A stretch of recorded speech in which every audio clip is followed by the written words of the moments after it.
mais famille mobimba style likona na est et là qu'on a koyebi sa président eza que aza mwana mobile il faut azwa ba décision o eza makasi envers tout voisin qui a des velléités de cœur ou expansionnistes sur le Congo.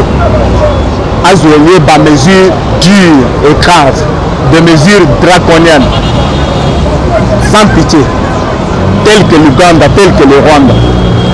Pour moi, je voudrais que le président, son excellence, mette fin à la mutualisation des forces avec l'Ouganda. C'est une agression rwandaise à Bossaniango. Mais cela s'appelle 2 poids 2 mesures. C'est de l'injustice. L'Ukraine a agressé, l'Union européenne, tout l'Occident s'est mobilisé. Pour un petit nombre de Français, Charlie Hebdo, c'est toute la France qui s'est tenue coude à coude pour dénoncer le terrorisme. Mais ici, 10 millions de morts, plus que les génocides, plus que les morts du génocide rwandais, personne n'en parle. Il y a Kala. Oyebi bien ndenge kotaka na mboko ekotaka na manduk na bato ya bavoisin na bapaya tango le vieux Etienne alobaka que non tozongisa bato tosenga bango facture nana ndimele na mama wana.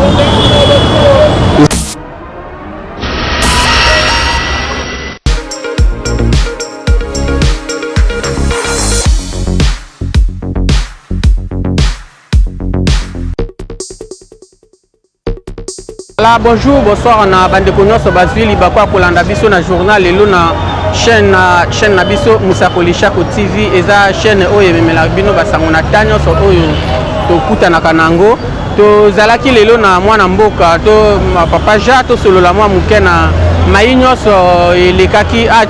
Bonjour papa Jean. Bonjour. Boni sate ya mboka. Mboka ça va un peu parce que je dis bien mboka ezobela partir ya makambo ezolekana na est mboka ebela na biso parmi population te mboka ebelaka na biso mboka na biso ebelaka nango déjà bandaka la mboka ebandi kobela lelo te. Ah oui, soki mboka ezobela na oyo etali finance, soki mboka ezobela na oyo etali économie ya mboka, c'est une autre chose. Ce qui mboka ezobela par rapport à peut-être chômage, bas salaire ya bien te, ya malonga te, la mboka là c'est une marche du problème. Mais ce qui mboka ezobela na sens que toza agressé. Agressé par qui? Par un petit pays comme le Rwanda. Mais là, il y a Anguille sur roche. Il y a Anguille sur roche. Mais c'est toujours Batouana. C'est toujours Batouana. Bayaka na bandundu na Bangombe. Muzito akende kotala bango a trembla. De quoi il tremblait? Il savait. Papa Jacques, mona que besoin sera toujours la charge ya mboko yo ka na ba gouvernement c'est le cas déjà bandakala. Mais toza déjà na gouvernement mosusu toza nango oya faci beto. Mais pour nous tozongi se charge na biso toujours kana makambele kaka la kama kaka. Ya neto swana na mwasi. Okanga mwasi na mobali sikolo yo mwasi ke na limbi siyo. Mais toujours zongi la kaka kete yo na kanga na mobali, yo na kanga na mobali. Pona nini? Ah, kolimbi seza ko bosana ta. Kolimbi sa, eza ko bosana likambuta. Régime yakala. Oyebi bien ndenge kotaka na mboko oyo. Ekotaka na manduk na bato ya bavoisin na bapaya. Tango le vieux Etienne alobaka que non tozongisa bato tosenga bango facture nana ndimele na mama wana azaki visionnaire amonaka de loin. C'était le moment. Alors, tokota na ba compromission. tondima bapaya bakonza ti état major ya mboka oyo oyebi bien lelo moto wana aza kose retrouver kuna après avoir kogoûté na miel ya Congo. Est-ce que bakotika mboka kimia nga nayebi les jours oyo bakima batabwana na musée bakima mbujimai bakenda na bamituka na minere ya diamant na kati. Alors bayebi le miel, le sucre qui coule dans ce pays. C'est pourquoi bazoya kana ba tentative ya ko déstabiliser mboka ya koyiba mboka. C'est une guerre économique. Na minute tozana bandeko ana lisusu. Tozosenga nini pe guerre ya Est et Sila. Voilà, c'est une bonne question. La première des choses, au Tuninga ezosenga nini. Ce qui m'a zala ka conseil à Fati, ou bien à participer na canal na yo ya média, on a eu du boy. Il faut la première des choses recruter makas ndenga bandi boy. Peuple ayoti mbela na ye, andimeli ye. Bara bazala comité na recrutement au bazo sal. Ça c'est un, la première des choses. De deux, pour former bango na ba centre ya minene ozala mboko pour former bango na ba centre ya ba écoles internationales ndenge tomonaka armée ya Mobutu à l'époque bazaki formé na Israël, na Belgique, partout ailleurs là aux États-Unis. Alors na yebi moment au bakota ditumba ya Tchad na moment ya Hissène Habré guerre échangea face balibien bakima face à l'armée congolaise batika mabele ya Tchad. Et loko nga na koyebisa président à moment où faut qu'on former armée pour tuta bango bien, pour encadrer bango bien, pour armer bango jusqu'aux dents. N'importe quel voisin, nous serons prêts à l'affronter.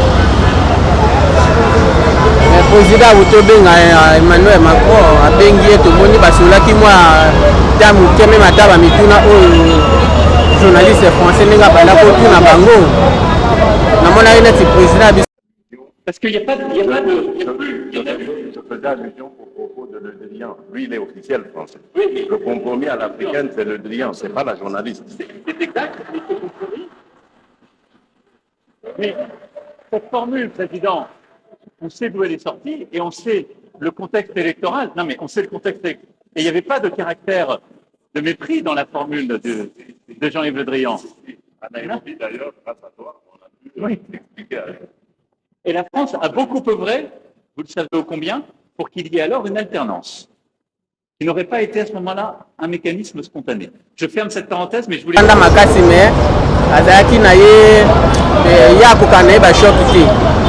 mazaki na mwa kanda tina niveau ke abandula kisame mata homologue na iba misapi mais ndeko toujours ya kozonga kaka te problème ya congolais ezaka congolais imo et puis bane kala wana nyoso ti lelo ba problème ezila kana est à Congo na biso comme makambo wana nyoso bazongisa kana tolo nini oza kosenga pa mokonza mboka to nini toki kosala penza na minutu à cette question politique elle en attend na développer.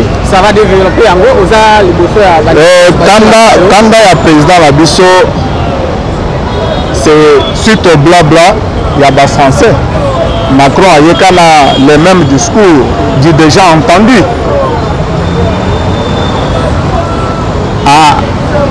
À s'attaquer à l'agression rwandaise à Bossaniango. Mais cela s'appelle 2 poids 2 mesures, c'est de l'injustice. L'Ukraine a agressé, l'Union européenne, tout l'Occident s'est mobilisé. Pour un petit nombre de Français, Charlie Hebdo, c'est toute la France qui s'est tenue coude à coude pour dénoncer le terrorisme. Mais ici, 10 millions de morts. Plus que les génocides, plus que les morts du génocide rwandais, personne n'en parle. C'est une guerre oubliée. Pourquoi oublier? Parce qu'ils tirent profit derrière le Rwanda. Je connais l'opération turquoise, comment elle a malheureusement échoué au Rwanda. Ce sont eux qui ont dit à M. Mobutu que faites entrer ces gens-là. Alors qu'ils avaient des prétextes derrière. de prétexte au lelo Gagama a dépensé plus de 300 000 $ par mois dans leurs médias occidentaux pour la cause ya tous na kati Afrique centrale. C'est déplorable. C'est déplorable qu'ils viennent nous dire que toza na makoki te ya koassurer sécurité ya mboka na biso. Mais bango nde baassuraki Mobutu que non sécurité na yo eza na maboko na biso même soki etiki armée. Ntango armée na biso ekufa bongo. Et ceux qui posent à la armée à temps ou Mobutu wana. Papa Jean. Mais Rwanda zate. Papa Jean. Mais armée on est zonga kala mingi te. Ngana za. Eza na nzela. Ngana za lupango na yo.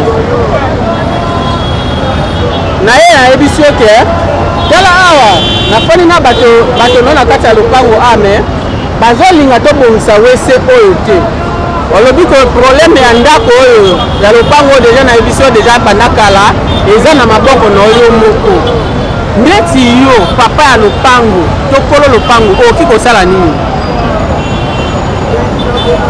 Nakoki kozwa ba disposition eza na makoki na ngai nango omoni une fois embargo levé ba procédure wana annulé Fati a commis doté armée d'une façon moderne na ba armement lourd eza mpona kodéfendre mboka na biso eza leçon tokozela epai ya Macron aya kopesa biso leçon ya kodéfendre mboka ya intégrité territoriale alors que bayebi financement bazopesa Rwanda eza mpo Rwanda asala yango nini afika bamilitaire baya koagrese mboka alors tobengelaki ye mpona kotalisa ye oyo eza na mitema na biso oyo eza na makanisi na biso totalisi ye vérité. Alors soki demain ou après-demain va changer discours na bango te à l'endroit du Congo va s'attaquer à l'agression rwandaise te, nous sommes un peuple, nous allons nous décider, nous allons prendre notre sort en main sans tenir compte de quelqu'un. Nous sommes prêts à défendre notre territoire à quelques millimètres près. Papa Jean naosenga mwa muke omeka nani kosembola bana mboka na kotala elobeli ya président na biso na président ya France Emmanuel Macron na kotala elobeli ya président na biso ndenga kumolobela baninga ozomona ndeni. C'est un président qui est soucieux de la souveraineté d'abord d'un peuple. Il est fier d'être congolais. C'est un président coriace, intelligent, un fort diplomate. Vous voyez?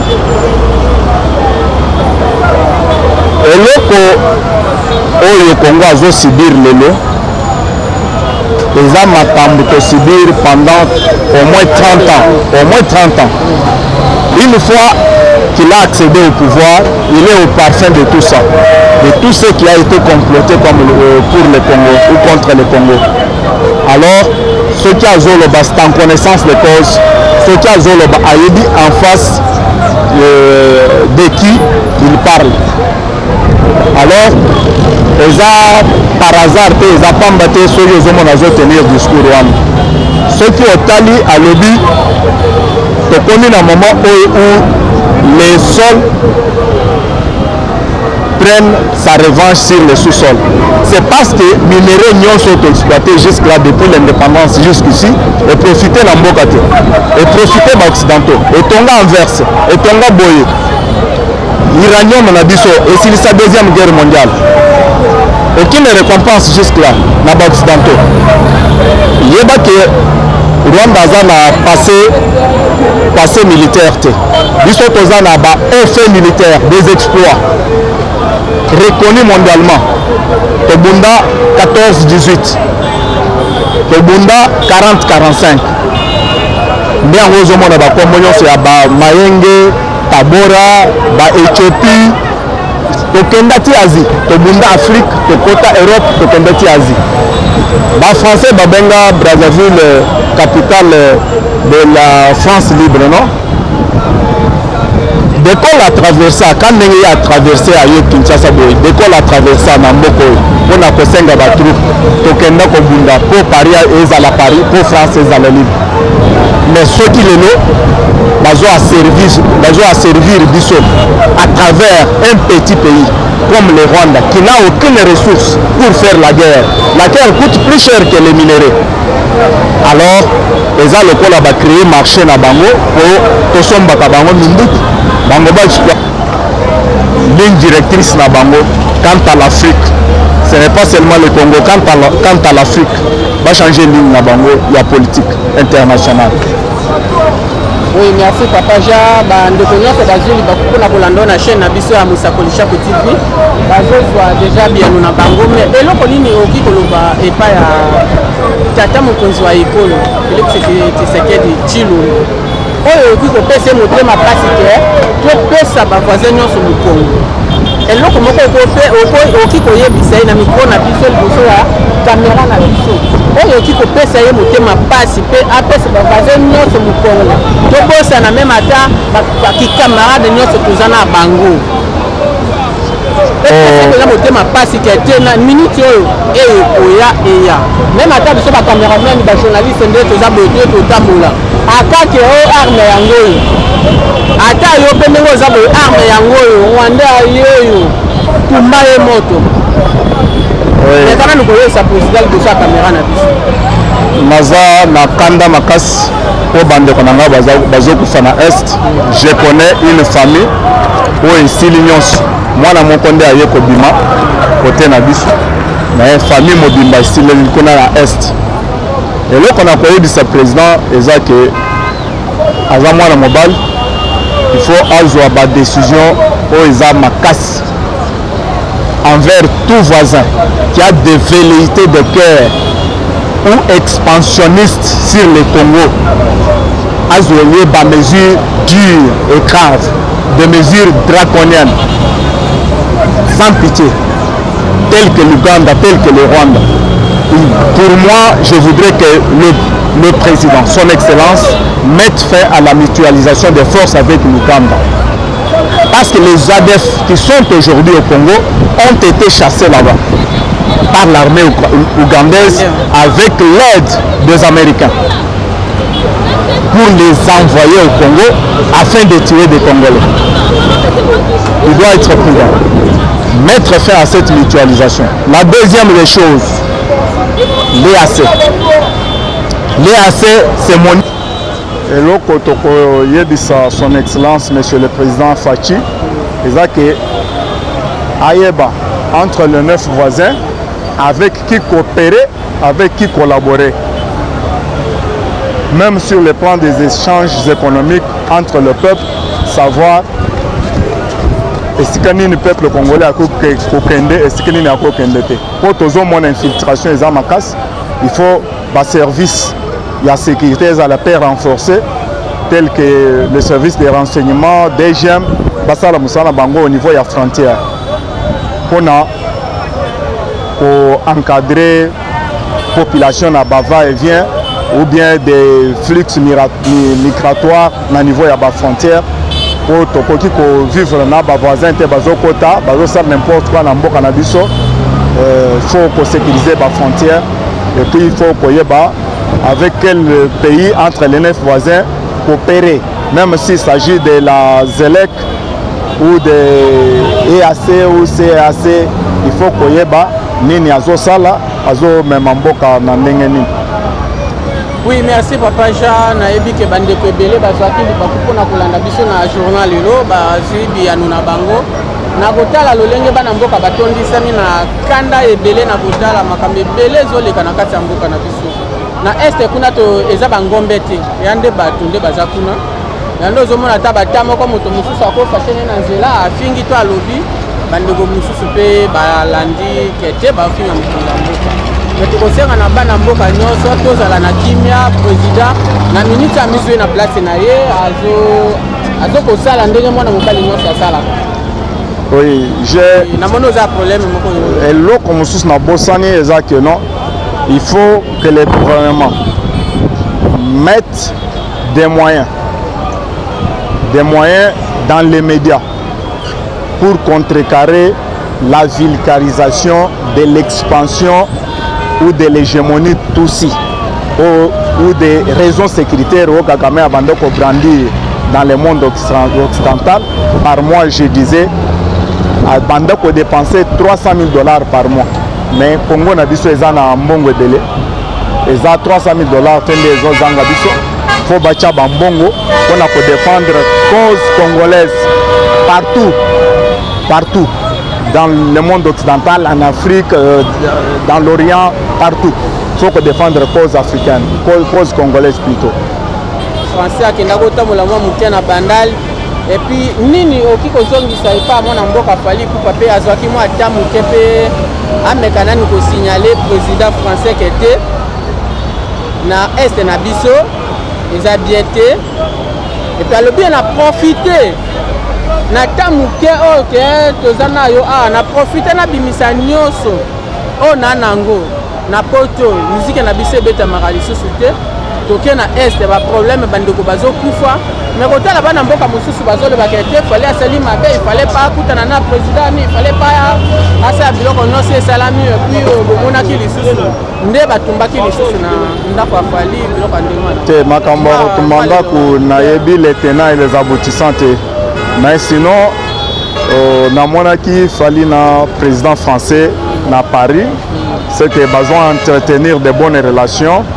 Ceux qui en dehors il y a au Italie culture bako solo la politique bako solo la oiza na intérêt ya mbok et que ça la bien en tant que collaborateur sur le plan culturel ceux qui a profité nous sommes des humains après tout même ceux qui a président azana bato a collaborer na bango ça n'empêche pas que en dehors de la culture, à glisser un mot sur le plan politique, ceux qui sont vraiment patriotes.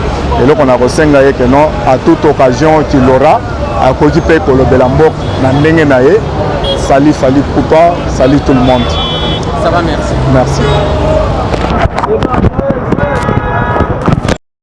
Et depuis 1994, ce n'est pas la faute de la France, pardon de le dire dans des termes aussi crus, vous n'avez pas été capable de restaurer la souveraineté.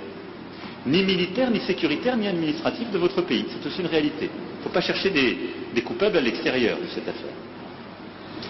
Et donc, on en est dans cette situation qui a conduit à des drames absolus, à cette deuxième guerre, à des millions de morts, qu'on ne doit pas oublier, à la nécessité aussi, ce qui est une responsabilité qui doit se faire ici, c'est pas la France ou d'autres de le faire, de mettre en place une vraie justice, une justice transitionnelle, qui est la clé pour que celles et ceux qui parfois ont tué soient jugés. Et parfois, ils évoluent encore, ils sont là, ils sont encore avec des responsabilités. Comment voulez-vous qu'il y ait une paix durable et de la confiance dans un pays quand la justice n'est pas passée? Ne demandez pas, n'accusez pas la France pour quelque chose qui dépend de vous, là. Parce qu'il n'y a pas de...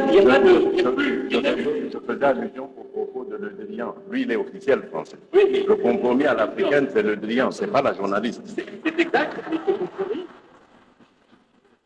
Mais cette formule, Président, on sait d'où elle est sortie et on sait le contexte électoral. Non, mais on sait le contexte électoral. Et il n'y avait pas de caractère de mépris dans la formule de Jean-Yves Le Drian. À Nairobi, d'ailleurs, grâce à toi, on a pu expliquer.